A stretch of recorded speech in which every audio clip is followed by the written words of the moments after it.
breaking misconceptions, fallacies, enigmas, building up the people, tearing down stigmas, clothed with a purpose. When life tries to wear on me, pray and read the word, but I still go to therapy. No matter your past or what you've been through, this is a space, not judgmental. We got some things to get into. I got my mind on my mental. No matter your past or what you've been through, this is a space, not judgmental. We got some things to get into. I got my mind on my mental. I'm just minding my mental. Minding my mental. Minding my mental.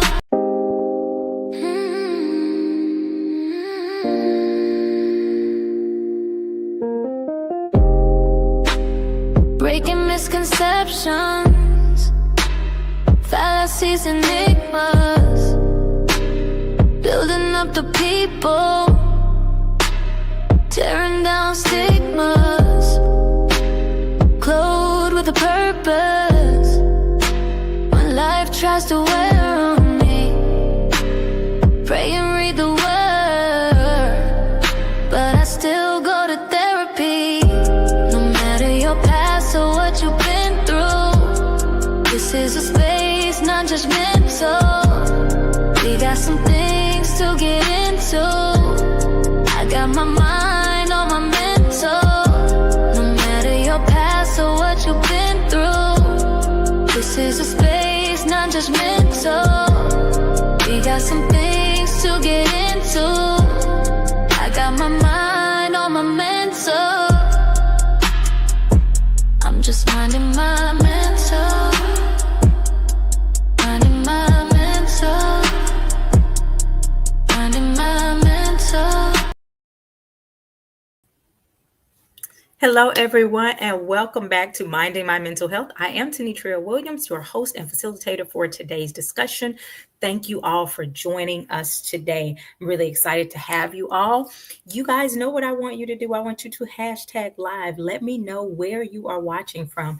I also want you to share this video to your stories and to your page and all of those good things. I want to hey, thanks for watching from Russellville. Yes, you of course it's going to be recorded, so we'd love to have you to watch later on. But if you could share this video, that would be wonderful. If anybody else is joining, again, make sure you are joining us so that we can get the word out. Today, we're going to do something a little different. I've never done this on Minding My Mental Health before.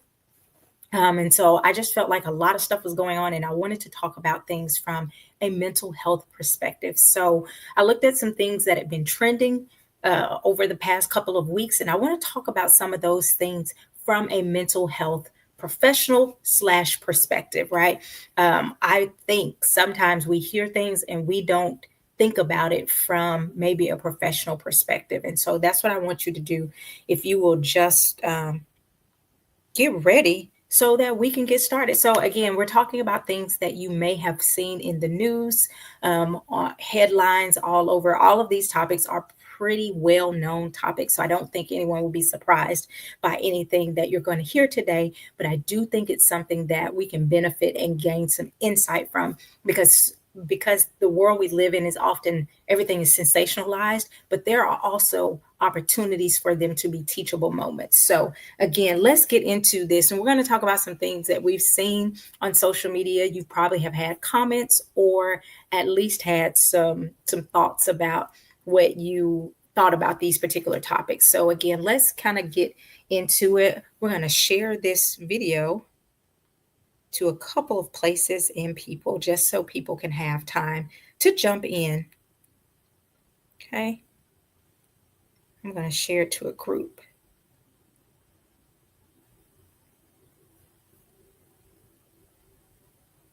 Okay.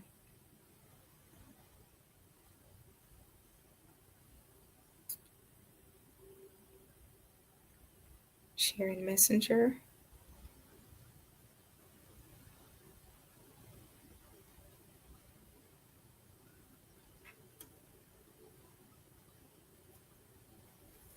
Okay, so we're going to get started. Many of you have seen the viral incident, I guess you would call it, where there was cheating at the Coldplay concert. Okay, so if you have not seen that, I'm going to catch you up. So I guess it was last week. There was a big moment. If you're joining us again, hashtag live, let me know where you're watching from. Share this video to places that you have permission. But we're going to get into this. Like the video, tag your friends, family that could some benefit from this. Thank you guys for joining. So again, we're talking about trending topics over the past couple of weeks and how that impacts us and what we can do from a mental health perspective. So the first thing is there was a big controversy at the Coldplay concert. There is a thing called the Kiss Cam. You see these literally almost anywhere you go to a big event, and they will kind of scan the audience and they will see couples and they'll put the camera there. And the idea is that those couples will kiss on the Kiss Cam and everybody kind of celebrates their love. They get a moment in the spotlight, right? Well, this happened a couple weeks ago at the Coldplay concert.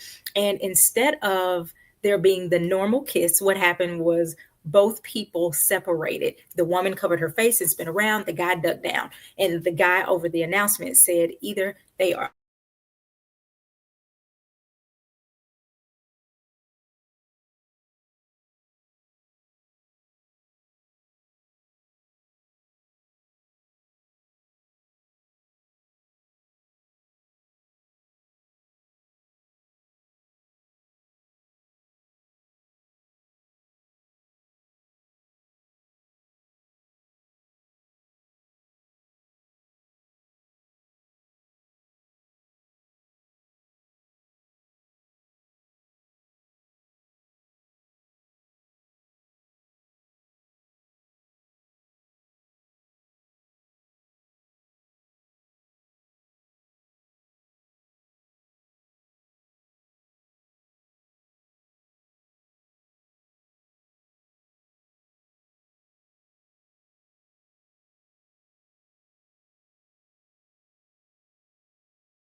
Okay, we're back. Can you guys see me here? Let me know if you can, if you can see me again, just let me know. Let me know. Put in the comments, I'm back, or you're back, or something. Let me know if you can see. Let me know if you guys can see me.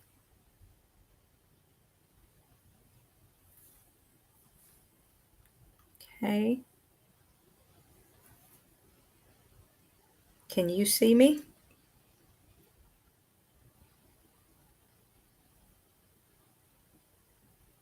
All right. Everett says he can see me. I'm sorry. I apologize for that. Technology is great when it works and not so wonderful when it doesn't. But I think we've got everything worked out and figured out. So let's just kind of start over. We're just getting started anyway. So again, thank you and welcome, welcome, welcome. If you are watching, hashtag, let me know where you're watching from. And let's get started. So today, my idea is to talk about some trending topics from a mental health perspective. And I was talking about the infidelity that the world basically witnessed at a Coldplay concert on the Kiss Cam. There was a couple that was shown on the big screen, and instead of kissing, they went their separate ways. And the announcer or the person in the band said either they are very shy or they are having an affair. Well, the second one was true. It immediately went viral. People tagged spouses, all types of things happened, and it really blew up, right? And so, can you imagine learning that your spouse is having an affair through something viral like that? That the embarrassment that would come, the embarrassment that comes even to the couple, the shame, the fallout from all of that. So let's talk about that from a mental health perspective. We're going to talk about that. We're also going to talk about the collective grief around Malcolm Jamal Warner. We're going to talk about the delay in the Epstein files. We're going to talk about a lot of stuff. So you guys stick with me today. And if you have comments or questions, I want you guys to blow up the chat with comments, because I want this to be a really good episode, but I also want it to be a learning opportunity for us. So again, that viral moment at the Coldplay concert captured two people that could have sharing on the kiss cam. It became a public shame, corporate consequences, and probably a lot of trauma for everybody that was involved. So again, as a Christian, as a trauma-informed therapist, I want to look past the gossip and get into the learning opportunity that we have here. So I want to talk about five points that kind of stood out to me when it comes to this, and then how couples can work to kind of shore up their relationships so that those types of things are less likely to happen. I can't prevent anything, but we can create a foundation where those things are less likely to happen. Yes, a lot has happened the past couple of weeks, and so we're going to get into some of that stuff. So the first thing is, when relationships are unattended, they become vulnerable. Can you put that in the comments? When relationships are unattended, they become vulnerable. Now, think about this again. Something was going on in this marriage, or maybe outside of this marriage, I should say, that was unhealthy as far as the relationship goes. Infidelity doesn't always just come from a big argument or a major dissatisfaction. It often comes because, or it often begins with a disconnect in the relationship. Now, this isn't about blaming the other partner at all. Okay, I want you to hear me. We are not blaming the partner in this situation at all. But it is acknowledging that every relationship, no matter how strong it is, needs intentional tending. And when I say tending, means intentional attention. It needs I can't talk today. Intentional work and focus. Life can get busy. Our emotions, sometimes we sweep them under the rug because we don't want to talk about them. Our conversations can get very surface level, and it can create an emotional gap. Okay, so in that emotional gap, guess what has the opportunity to grow? Temptation.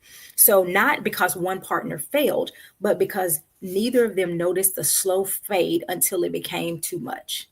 Right? Again, this is not blaming the wife at all. This was 100% on the guy who cheated on his spouse. I think the other woman involved, if I'm not mistaken, I think is divorced.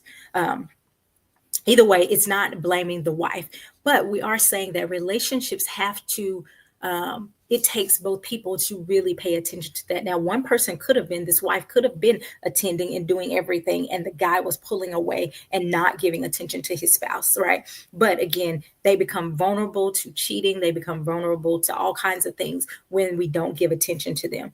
The decision to betray is 100% on that man who stepped out. The wife could have been doing everything that she could do, but again, she still fell, I guess, victim to his stuff because she was publicly humiliated. This is more in general terms to know that vulnerability to emotional drift is a shared dynamic many couples experience when they stop being curious, present, and emotionally honest with each other. What do we mean when I say curious? Meaning sometimes you've been together for so long, you go, oh, I already know what he wants. I already know what she's thinking. I already know everything about them. And we forget to keep exploring with our spouse. Hey, do you still like that? My husband will ask me even now, is dark purple still your favorite color? Is this still your thing? Because he understands that we change as we grow. And so you have to make sure that as you're connecting with your spouse, you don't just assume I already know everything about them, and I don't continue to stay curious about what they love. Do they still love those things? And not just surface level. How are they healing? How is work going? Like, allow that relationship to continue to breathe, right? To be present, which means sometimes, again, life can happen, and we can do life almost just on autopilot. Just, I know I have to get up. I know I need to do this. I know I need to do that. Instead of really paying attention to, hey, I noticed my spouse has been kind of off today, right? So making sure that we do that. At this point is not about fault. It's about foresight. How can couples protect their connection before it gets too quiet? And when we say quiet, meaning that disconnect starts to happen. Another talking point that stood out to me was that infidelity is often a symptom and not a root. Infidelity is often a symptom and not the root. People will say what happened to the relationship, and they'll say, oh, so-and-so cheated. that's usually a symptom of something deeper. Now, that something deeper could be within the whole relationship or within the person who cheated, but there is, again, usually something deeper there, not just the infidelity. Stepping outside the relationship is usually a response to either unresolved trauma or unresolved emotional needs, unspoken resentment. Very important that we pay attention to unspoken resentment, or your nervous system deregulating. Some people cheat physically. They often, before that happens, they've often had an emotional detachment or a spiritual shutdown first. So cheating is a personal thing, right? And it's something that's going on inside of that person that they need to work through and not cheat. Um, Another talking point or something that stood out to me was that I thought about the wife's pain of having to go through this. And sometimes we look at these situations and we dismiss it, right? We just dismiss it as, oh, she's going to get paid or she's not going to stick around. But we don't always really think about how humiliating that had to be, how much pain that was. If there are children involved, how she's going to um, still be available to be there for her children, to support them through also public embarrassment, right? And so there's so much that we don't want to just dismiss it as, oh, this is just drama, that we forget that this is people, this is a person's life that we're talking about. And imagine learning your partner was unfaithful through a viral video. That's a big trauma. That's a huge trauma that you don't want to ever experience in your lifetime. Even if she gets a large settlement in the divorce, understand that this still was a hard thing for her. I don't like when people often say, well, she's going to get paid, she'll be fine. Yes, she should get compensated. However, that doesn't mean just because she got a large settlement doesn't mean that she didn't still have insecurity stirred up in her, feelings of rejection, feelings of hurt, neglect. All of those things still hurt. And so we don't want to dismiss people in a situation like that just because she may get a divorce settlement in a situation like this.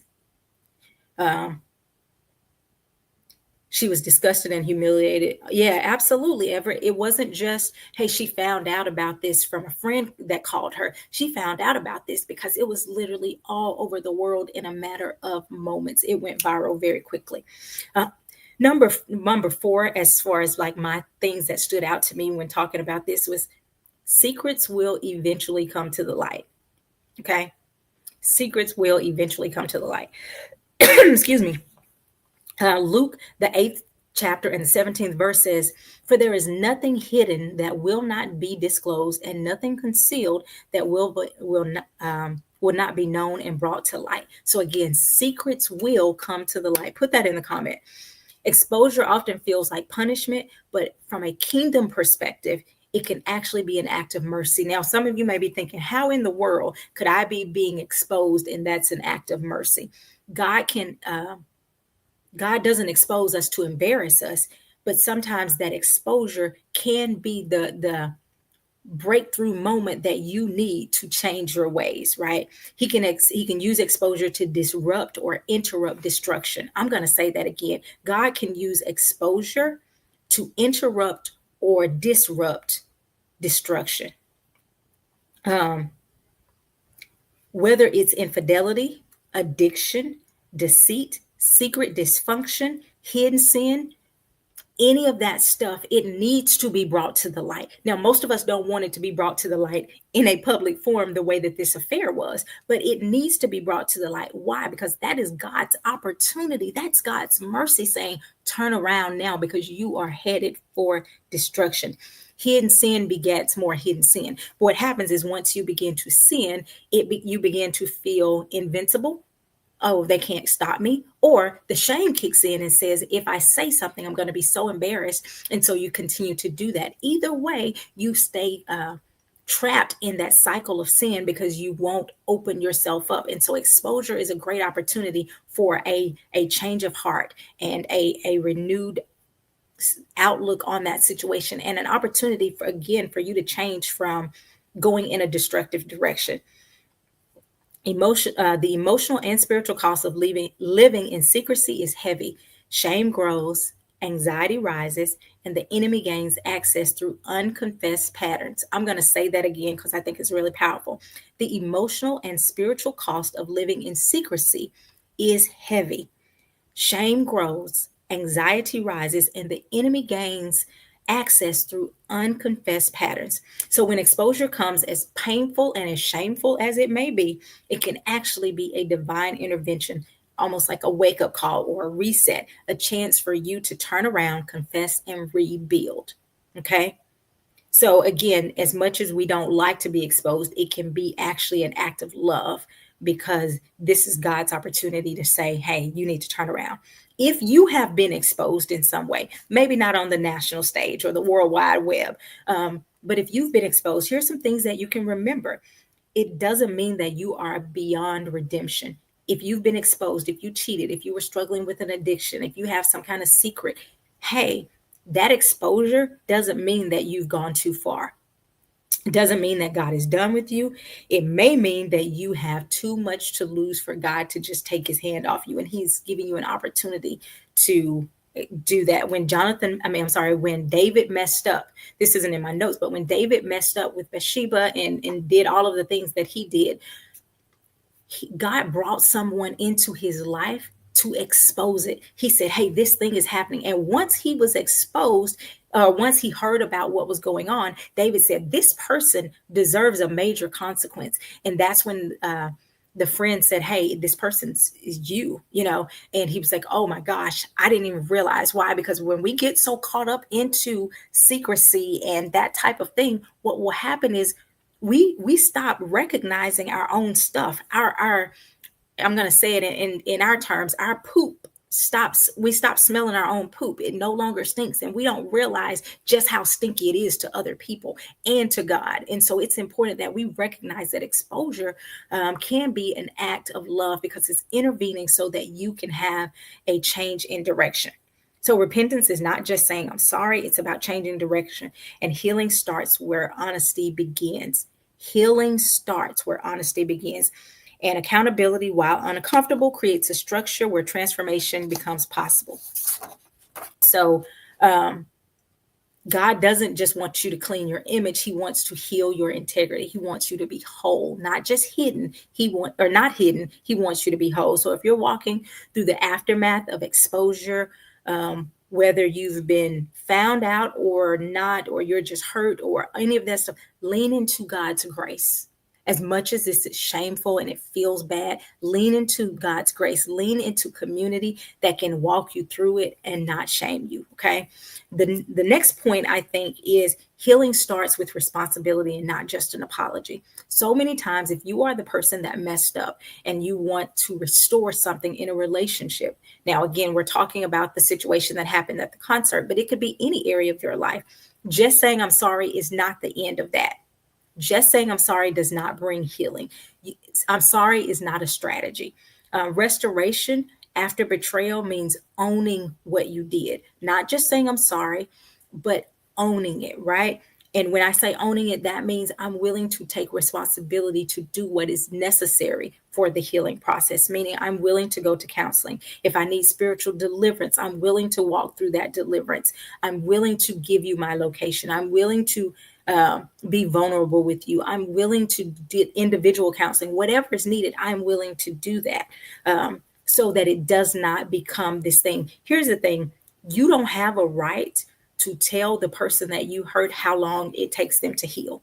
And sometimes that's what happens once we've been exposed with something. We say, I'm sorry. We don't want that other person to continue to talk about it. But you have to understand, you've been sitting with this for a while. This may be new to that person. Give them the opportunity to heal. So if you cheated on your spouse and it seems like they won't just let it go, they won't move on. Well, this was a deep wound for them. And for you to keep pushing them to just let it go, number one, it feels like you are dismissing what you did and you're trying to minimize it. And for that spouse, it can often feel like you're not actually sorry. You just are sorry that you got caught. And so being able to say, hey, I have to sit in the discomfort of them walking through the healing process. Okay. You cannot rush their healing for your comfort. I'm going to say that again. You cannot rush your healing for their comfort. Okay. So, how can a couple prevent this type of breakdown in a relationship? So, I'm going to give you guys a few things. I know I have some married people on here. So, you guys let me know if you can think of some things as well as we're going through, or if you have comments or questions about any of this stuff. How can a couple prevent this type of breakdown? Number one, have consistent emotional check ins. Consistent emotional check ins. What are consistent emotional check ins? Check ins are, hey, how are you doing emotionally? In our house we ask it this way. We say, how is your love tank? Which means, are you full? Are you empty? Are you half a tank? And then not just how is your love tank, but what can I do to refill it? What are you needing? Why are you empty? Going into that space, recognizing that those emotional check-ins are not for you to just go, okay, we did it, but for you to actually listen to what your partner is saying. If they say, I'm okay, but I feel a little drained. Okay, let's pause and think about that. Restoration after betrayal requires, again, the ownership. And so you want to make sure, because sometimes the betrayals are huge, sometimes they're small. I didn't like the way you said that the other day. I didn't like these things. And so when you have those emotional check-ins, you can kind of work through some of those small issues so that they don't become this major disconnect, which opens the door for temptation. Okay. Ask your partner how they're feeling about you, how they're feeling about the relationship, how their needs are. Are your needs being met? Am I speaking your love language? What do you need from me? Okay. So this is important. This goes beyond daily logistics. People do pretty good at the daily logistics. And what does that mean? Okay, I got an appointment at this time. Can I use the car for this? Hey, I'll be a little late for dinner. That's logistical. These emotional check-ins are, how are you and how are we? Okay. How are you as a person? If everything at work, okay, how are we?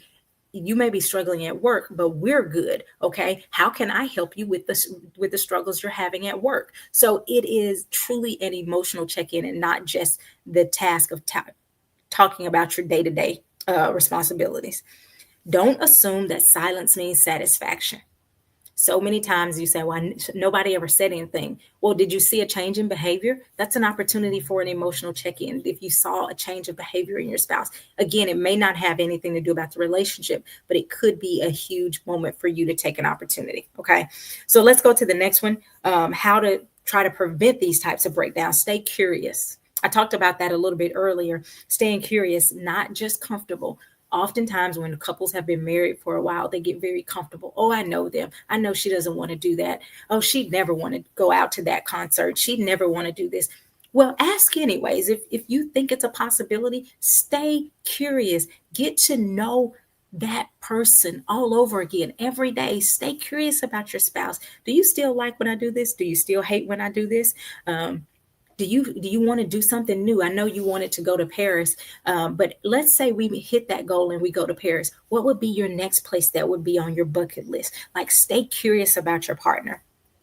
The moment you think you know everything about your partner, you stop pursuing them. Think about when you were first getting to know them. You were asking so many questions. You wanted to know, what's this? How do you like this? What's your favorite pizza? Do you want this? Like, you're curious. It's almost like, I can't get enough information about you. I want to know everything. But once we reach this level of comfort, we go, oh, I already know all those things. Keep asking, ask different questions, ask deeper questions. All those things are important to keep you curious and connected. Keep dating, keep learning about each other, keep showing up on purpose. Okay. Keep showing up on purpose. Number three, especially in light of what we're talking about right now, establish boundaries with the opposite sex. Listen, you can have friends of the opposite sex if there are boundaries, but you don't need to just be making a lot of new friends of the opposite sex without your spouse having some type of a comfort level conversation. And there absolutely has to be some boundaries there. You're not just talking to your guy friend that you go walking with every day at nighttime on the phone, all of this, especially if there's no history. He's just a new guy that moved into the neighborhood. You're opening yourself up for temptation because you start confiding in someone who isn't your spouse. Okay. So you want to make sure you're establishing boundaries with the opposite sex. Affairs often start with innocent conversation that slowly become emotionally intimate. You can agree on what's appropriate and what's not, how to guard against guard each other's hearts. So again, if you jump into somebody's inbox and or somebody jumps into your inbox and they say, "Hello, I'm asking you about whatever your profession is," you may answer that, but then they just keep having wanting to have conversations. Go, "Hey, this is beyond what you were asking about professionally. You asked, I'm a plumber, and so you asked me about the leak in the kitchen. I gave you that answer. I'm not interested in having private conversations with you just because," right? Those are boundaries that you set for trying to prevent the breakdowns in the relationship. Number four, I think this is important. Do the healing work early. Now, what's early? As soon as possible. If you haven't done it, do it. If you're not married, do it now. Unresolved trauma, emotional patterns can sabotage connection. Invest in therapy, invest in growing spiritually, invest in a support system that can hold you accountable as well. And that's the next step. But making sure you do the work. For example, there sometimes infidelity is because you don't ever feel good enough, and so you're always seeking somebody else to give you some validation. That has nothing to do with your partner. That's an internal issue that you have to work through, right? Or maybe you're feeling stressed because you don't feel good enough.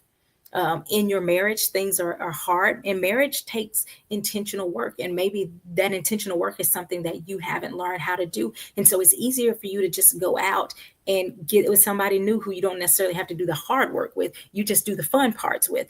Again, these are internal things that you have to work through so that it does not erode your relationship. Um, Everett said, I used to be a big hugger, not so much anymore. Amy taught me that may not be good. I took the change and have made differences in that area." Yes. And again, Amy may or may not have had a problem with that, but she also recognizes that sometimes other people may read into that. Your intentions may start off as very pure, right? Your intentions may be like, "Hey, I'm just a hugger." But again, things can start off innocent and they can go to a place, if we don't have boundaries in place, they can go to a place that's not innocent at all. And then you're caught up in something that you never intended to happen. So make sure that you have boundaries in your relationship. And the last thing I think is surround yourself with accountability. People don't always like accountability, but I'm telling you, accountability literally can save your life. This couple, or the people that were involved in that affair, they lost their career. Now, I don't know. I can't say that they won't ever get a good career or whatever, but it jeopardized their family. It jeopardized their reputation, their job, because not only were they having an affair, they worked together. And so again, that accountability was lacking in their life. That I'm sure there were people there that knew what was happening, but no one either. I can't say no one called them out on it, but they did not submit or surrender to the accountability if it was there. Isolation is where dysfunction grows. Isolation is where dysfunction grows. Stay in a community that is spirit filled, with counselors, mentors, people that are going to, again, hold you to a standard of living, who can help you grow together and correct you in love. Now, I understand that there is people sometimes shy away from accountability because it comes across as very harsh, but you want to make sure that you stay surrounded by accountability, that operates from a place of love as well. We grow with that. Okay. They don't work together anymore. They do not work together anymore. They do not. They lost some jobs there. So that's an important thing. And imagine, um, your whole life blows up. Your whole life blows up because you won't submit to some accountability and doing what's right and having integrity. Okay.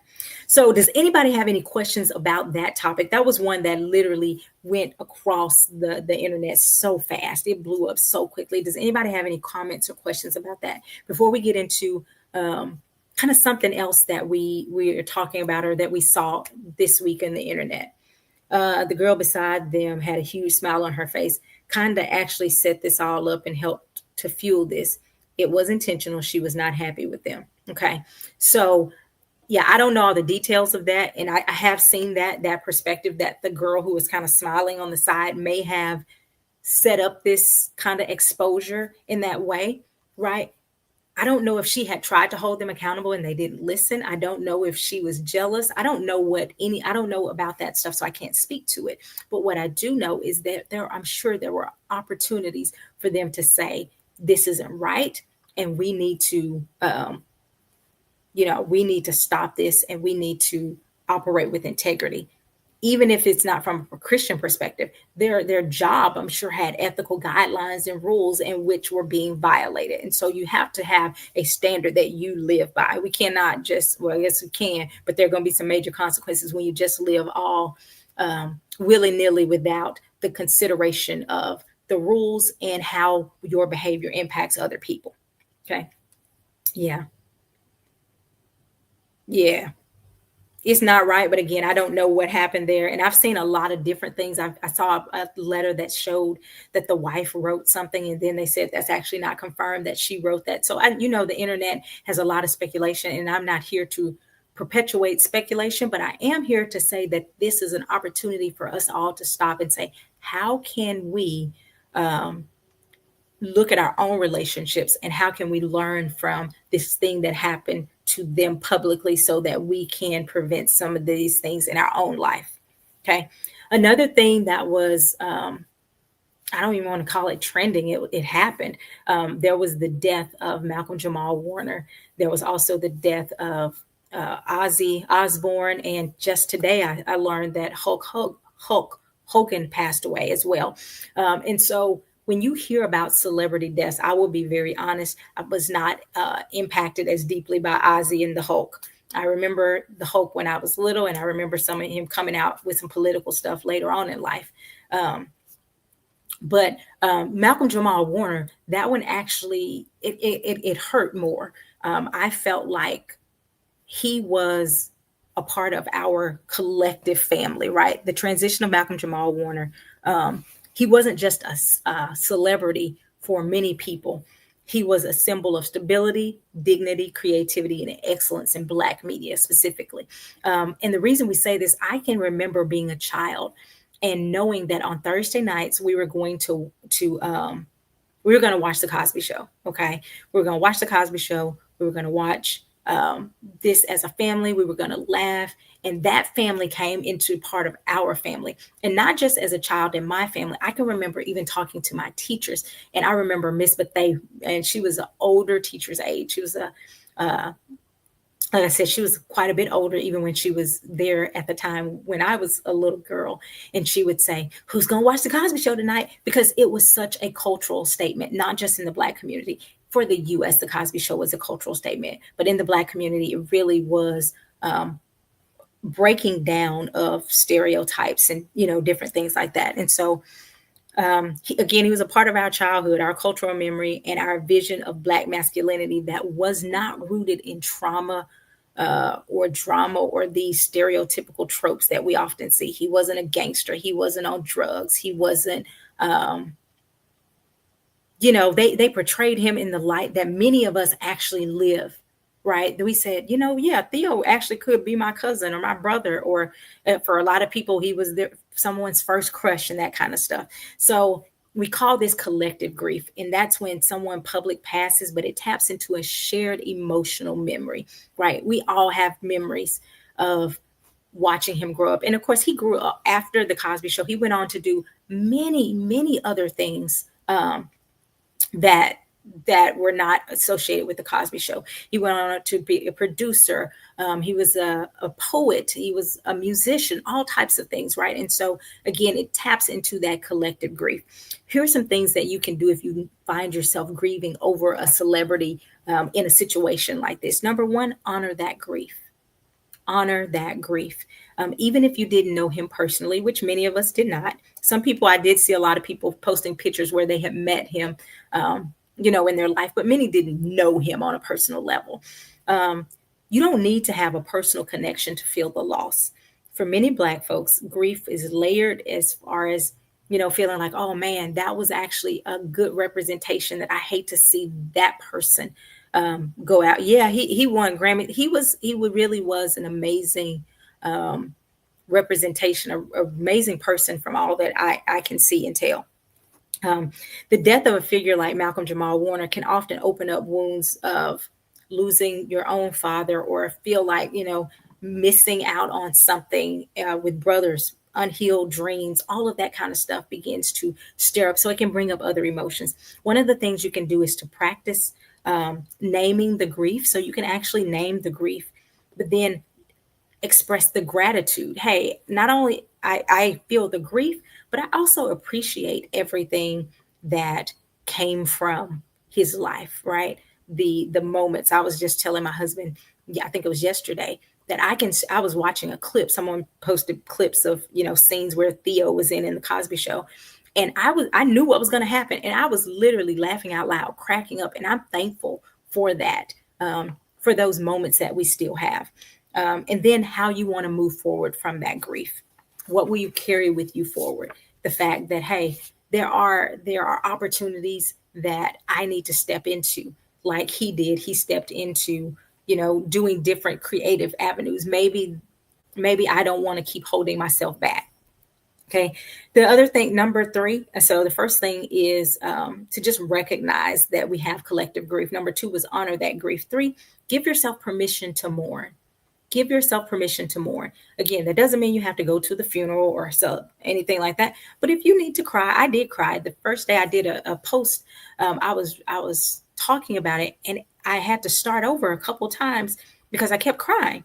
And I was like, where did this come from? I was totally shocked that I was crying, in that moment. I just did not expect it. And then one of the videos that I finally posted, I just went, I'm just gonna just talk through it, and get out whatever comes out, right? So give yourself permission to mourn in your way, meaning you may go back and watch old episodes. I did that before, his passing, because I love the show. But if that helps you to kind of deal with that grief, that's fine. If you want to be quiet, if you want to write about things in your journal, that's all of that is okay, because you're doing it in your own way. Black people are often expected to just push through. When something happens and there is a collective grief, we're often expected, just keep going, just keep going. It's okay to take a moment to pause, feel that grief. Grief is not a weakness. It's not a sign that you are, being dramatic. It's a sign that love and meaning was present there. Love and meaning were present. So again, you can laugh, you can share stories about your favorite episodes and all of that stuff with other people, which helps with, kind of that collective healing. Because we have collective grief, we also can have collective healing. Um, Use that moment as an invitation to reflect. What did his life inspire you to do? How did it inspire you? And so for me, it was not just his life; it was the whole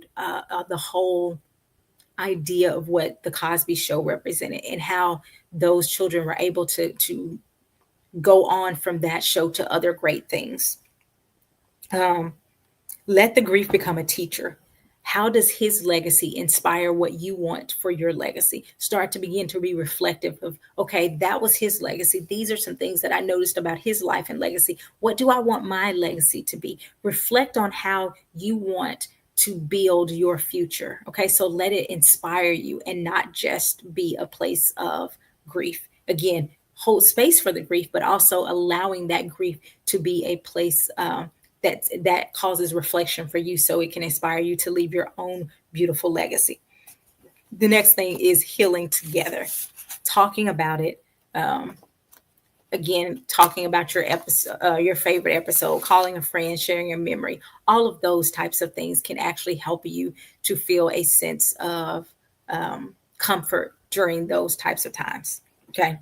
So any questions or comments about that? Because I do think it's important that we recognize, and that's if Ozzy was your guy, if the Hulk was your guy, that you wanted to be the Hulk as a little kid, it's the same thing. You go back and say, I remember the Hulk made me feel so strong, or made me feel this way.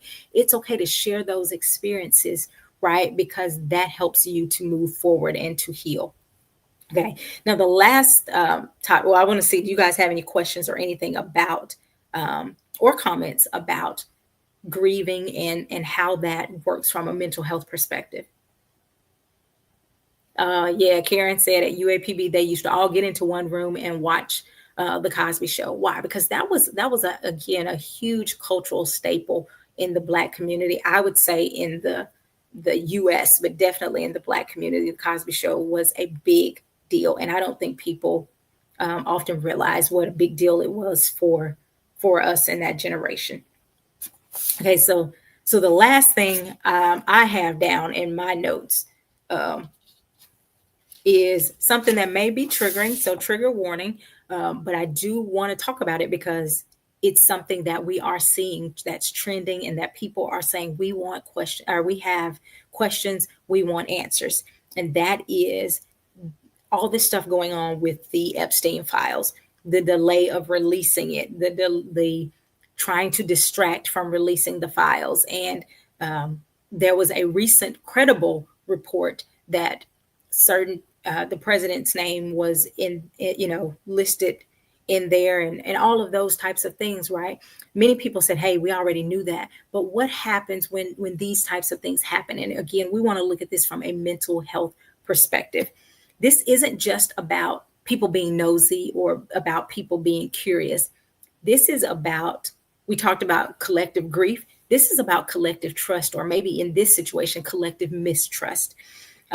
When high profile abuse cases are hidden, when they are delayed or denied, it chips away at people's ability to believe that justice is possible, especially if you are a victim of or a survivor of some type of sexual or some type of abuse, right? When trauma survivors, especially those with histories of sexual abuse, hear about how this case is being treated, the silence can often feel like a reinforcement of what they already believe, that no one's ever going to believe them, or their truth is not going to ever be validated, or that their pain doesn't matter. Power is always going to win, that they are always going to be kind of in that victim seat, right? And so I want you to understand that this is not just trauma on a personal level, this is institutional betrayal.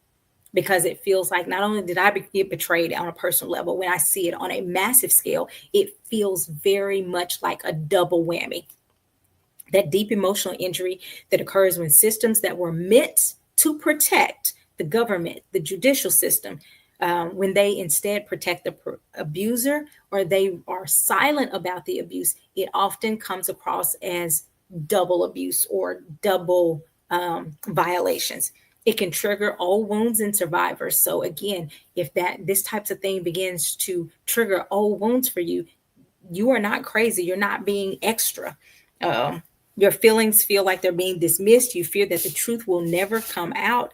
Um, it feels like, well, let me see. For clients who've experienced abuse, secrecy and silence are often part of the trauma. Seeing the Epstein files suppressed or minimized can unconsciously bring up that feeling of helplessness.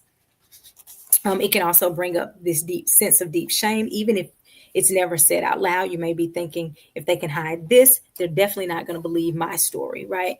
So what I would say is normalize the grief and the outrage. Like, it's okay for me to be upset about this. It's okay. But I cannot let that outrage and that anger and grief overtake my life. So validate your own experience. Find people who are also willing to help you validate that experience for you. It creates this mistrust of power in a trauma response. And a mistrust in power is a trauma response. I'm sorry. It's not just a conspiracy, right? So some people are like, oh, you believe all the conspiracy. No, this is not about a conspiracy theory. This is about a very powerful abuse of power. So it's easy to label survivors or activists as obsessed or over the top. They won't stop. They're paranoid. All of this stuff, or they're just making up stuff. But when justice is delayed and denied repeatedly, the brain starts to learn that it's not safe in these systems. Again, we've talked a lot this year about the brain feeling safe. And when the brain starts to feel like it's unsafe in systems, it begins to say, I don't know where to turn. If the people that's supposed to help me won't help me, it starts to feel like nothing is safe, and it creates this high anxiety. So instead of gaslighting or minimizing concerns, you want to find people that can validate your concerns, your emotions, your experience. because mistrust can be a form of wisdom that you learn through survival, right? Just going in blindly saying, "Oh, they're going to handle it." You've learned that that's not always the case, and so being able to say, "I need to surround myself with people who really are safe and are healthy." Um, there is a level of grief in not knowing. Grief doesn't isn't just about loss. Sometimes it's about uncertainty, the lack of closure, and the actual, what do you call it, the ache, I guess, of unanswered questions, like the longing to know what's happening and what's really going on. People want the files released not just to gossip. Will there be gossip? Absolutely. Will there be all type of scandals and all? Yeah, absolutely. But also, people want justice, and people that have experienced some type of abuse, they want justice because it gives them hope that there is safety in the world. um, what's coming up for you when you hear about those files? Ask yourself, what comes up for me? Is it anger? Is it fear? All of those things. These are things that I encourage you to take to your therapist.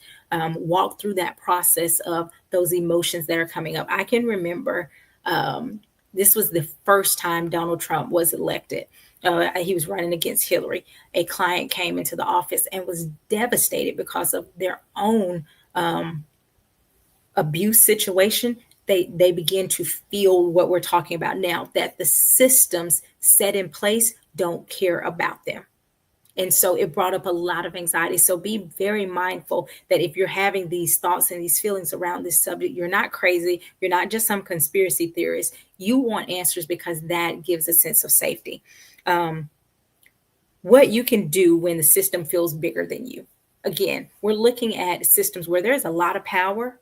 There are a lot of people trying to hide things that, there are a lot of people. I don't know who's all on this list, but what I will say is it's a lot of people with power, money, a lot to lose, right? And so there are a lot of people that don't want that list out, but the releasing of it and the justice of it brings a sense of, okay, there is justice in the world, and that can help calm. So what do you do though when that system seems like it's bigger than you? While we cannot force the release of this information, what we have to do is tell your truth in spaces that are safe. So again, find counseling, a group of people that you can feel safe with. Validate your own experience, your own story. Hey, I don't have to let somebody else tell me that my feelings are valid. I don't have to have someone else tell me that this thing it's okay to feel this way. I can validate my own experience. Supporting justice centered mental health and legal advocacy work. So, if you know of someone who's working with people who were abused or people who are fighting for true justice, you can support those types of things, and not allowing yourself to let numbness and helplessness turn into this silence, because it can turn into depression. You just turn inward and feel like all hope is lost, and all hope does not have to be lost. Okay. So again, I think that's really important that we recognize that, let's see. Everett says, in my opinion, it's like a huge game, and people control this game. Some known, most unknown. Praise God, I know Jesus. Yes, thank God you know Jesus. I mean, and you're right. There are a lot of things that are at play as far as what's being released, what's not being released, and who has control. And people are trying to do all of those things. But I want people to know that there is healing that is still possible, and your healing is not dependent on that system doing right. It's possible even when justice doesn't feel like it's delayed. You don't have to allow your healing to stop or not move forward because of that. You can go, I can still heal knowing that this may continue to be an issue. I can release myself from the shame. I can allow God to heal those broken spots so that I don't have to walk around with that. And I can still, in that moment, still advocate for justice. Okay. So again, these are the things for me that had been all over my timeline. Yes, I know there are a lot of other things that had popped up. And you guys, let me know, number one, how you like today. Again, I've never done this where we just kind of talked about trending topics from a mental health perspective. Tell me how that felt, how you liked it, what you didn't like. Are there specific topics that you would like for me to cover in the future, or if there's a topic that you've seen that you'd like to hear from a mental health perspective. I will start back doing some of the Q&A questions. I used to enjoy that a lot, and so I think I want to get back to that. But let me know what you learned in today's episode, because just because it's trending doesn't mean that we can't learn from it. Sometimes we just look at stuff and we talk about it, but we never take the opportunity to say, what's my opportunity to learn here? So today we talked about some ways to shore up your relationship, to help, hopefully, so that you don't have to experience that public exposure and embarrassment from an affair. The other thing is we talked about grief, collective grief of losing a celebrity or just losing a loved one, and how we can kind of heal together. And lastly, how we can do some healing even when systems seem like they're not at work and on our behalf. We believe that God still works things out for our good. And things are going to work for us because we're going to walk through our healing, and we're going to trust God through that process. Great discussion today, and some tips and tools we can use to help navigate. Thank you guys for watching. I know we're at the end of this, but can you guys do me a favor? Go ahead and share this broadcast again if you haven't. Tag some people so they can watch the replay. Of course, I do have a couple of announcements. The announcements, you guys know, we started the Wholeness Path this month. So excited. The first class was really great, but there is still an opportunity. So if you know of someone who says, I really need that, they've only missed one class and they can catch the replay, because we have people who actually registered that didn't make it to the first class. So they are not behind. After the second class, however, I won't be keeping the program open. So if you are watching this, or if you watch the replay and you say, ooh, I actually do still want to get in the Wholeness Path, go ahead, let me know. I would love to send you the link to get you registered so that you can be there for the second class. What is the Wholeness Path? For those of you that don't know, it is a 6-month program designed for Christian single women who are ready to prepare their hearts for healthy love. Work through, you remember when we talked about in that first segment of today's episode, doing that internal work as soon as possible before you get into a relationship, doing that internal work so that you don't sabotage your relationship, doing that internal work so that you can recognize what's a healthy and unhealthy relationship, doing that internal work so that you can receive God's best for your life, and being able to walk in it and really receive it, in a healthy way, right? And so that was one announcement. The other one is, you guys know, I am a licensed professional therapist and mindset coach. If you are needing or wanting some coaching, reach out to me. Absolutely. I would love to work with you. You can reach me. My phone number is 470-410-9790. Again, that's 470-410-9790. You can also shoot me an email at tanitria@gmail.com, or you can visit me at tanitria.com to book a session. Also, if you have not signed up, this is an easy one. I'm going to put it on here. If you have not signed up to receive your daily affirmations to your email, you should do that. It is only $1.99 a month. I started a group about 5 years ago, and I would give a daily affirmation, and I moved that to a subscription. And so if you say, I'm missing those subscriptions and I want to sign up so that I can still get my daily affirmations, start my day off with an affirmation that is word-based and scripturally sound, you make sure you register for that. That is the link. But if you can't get that from on the screen, reach out to me. I would be happy to send you the link to register for the daily affirmations. And let me see what other, again, if you need counseling or anything, or have a friend, send them my way. If you need anything with the links, let me know. I can send you the link for the Wholeness Path or Celebrating You. So I appreciate you guys coming and joining me every week. Next week I'll be back with another episode. It'll just be me. But in August, I'm really excited, because in August we are going to we're going to be talking about some other stuff. I'm going to bring some guests on. We're going to be talking about money and mental health. I think that's a big thing. So get ready. I appreciate you guys, and I look forward to seeing you. Bye-bye.